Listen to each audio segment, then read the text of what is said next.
राजयोग part 2। इस पाठ का उद्देश्य है व्यक्तित्व का विकास। प्रत्येक के लिए अपने व्यक्तित्व का विकास आवश्यक है। हम सभी एक केंद्र में जा मिलेंगे। कल्पना शक्ति प्रेरणा का द्वार और समस्त विचार का आधार है। सभी पैगंबर कवि कल्पना शक्ति से संपन्न थे। प्रकृति के रहस्यों की व्याख्या हमारे भीतर ही है। पत्थर बाहर गिरता है लेकिन गुरुत्वाकर्षण हमारे भीतर ही है, बाहर नहीं। जो अति आहार करते हैं, जो उपवास करते हैं, जो अत्यधिक सोते हैं, जो कम सोते हैं, वे योगी नहीं बन सकते। अज्ञान, चंचलता, ईर्ष्या, आलस और अतिशय आसक्ति योगाभ्यास के महान शत्रु हैं। योगी के लिए 3 बातों की परम आवश्यकता है। प्रथम, शारीरिक और मानसिक पवित्रता। प्रत्येक प्रकार की मलिनता तथा मन को पतन की ओर ढकेलने वाले सभी बातों का परित्याग आवश्यक है। द्वितीय, धैर्य। प्रारंभ में आश्चर्यजनक दर्शन आदि होंगे पर बाद में वे सब अंतर्निहित हो जाएंगे। यह सबसे कठिन समय है पर दृढ़ रहो, धैर्य रखो, अंत में सिद्धि सुनिश्चित जरूर होगा। तृतीय, अध्यावास या लगन।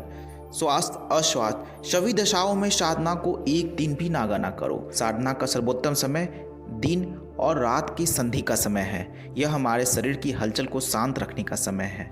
चंचलता और अवसाद दोनों दशाओं का उस समय अधिक नहीं रहता है। यदि इस समय ना हो सके तो नींद से उठने के पश्चात और सोने से पूर्व अभ्यास करो।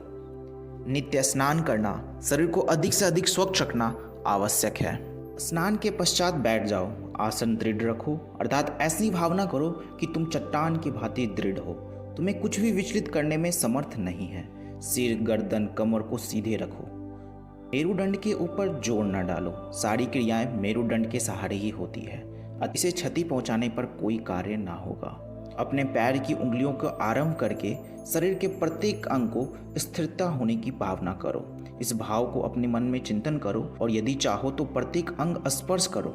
प्रत्येक अंग पूर्ण है, अर्थात उसे कोई विकार नहीं है। इस प्रकार सोचते हुए धीरे धीरे ऊपर चलकर सिर तक जाओ।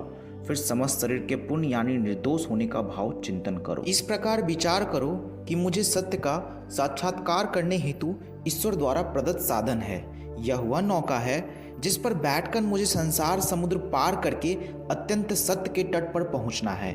इस क्रिया के पश्चात अपनी नासिका के दोनों छिद्रों से दीर्घ श्वास लो और उसे बाहर निकाल दो। इसके पश्चात जितनी देर तक सरलतापूर्वक बिना श्वास लिए रह सको रहो। इस प्रकार के 4 प्राणायाम करो और फिर स्वाभाविक रूप से श्वास लो। भगवान से ज्ञान के प्रकाश के लिए प्रार्थना करो। कहो, मैं उस सत्ता की महिमा का चिंतन करता हूँ जिसने विश्व की रचना की है। वह मेरे मन को प्रबुद्ध करे। 10-15 मिनट इस भाव का ध्यान करो। अपनी अनुभूति अपने गुरु के अतिरिक्त किसी को भी ना बताओ। यथासंभव कम से कम बातें करो। अपने विचारों के सद्गुणों पर केंद्रित करो। Thank you. और आप राजयोग के पार्ट 3 प्लेलिस्ट में चेक कर सकते हैं। Please subscribe Vivekananda diary.